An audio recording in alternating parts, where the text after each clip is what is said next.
In this video, I'll show you how to get notes in Messenger. Ensure you subscribe and turn on the bell notification to this channel for lots of educational guides and content like this.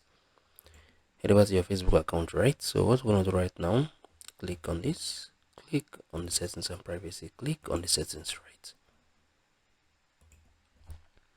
Wait for it to load up. Once it has opened up, you're going to type in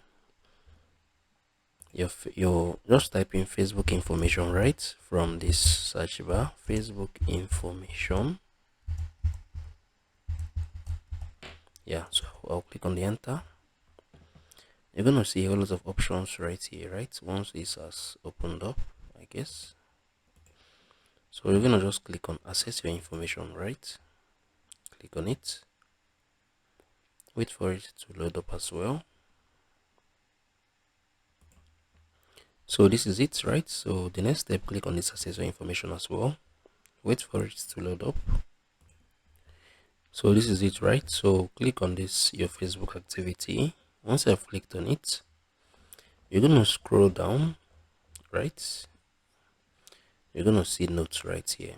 So this is basically how you can get notes in Messenger. If you find this video helpful, share thoughts below in the comment section. Thank you guys for watching through.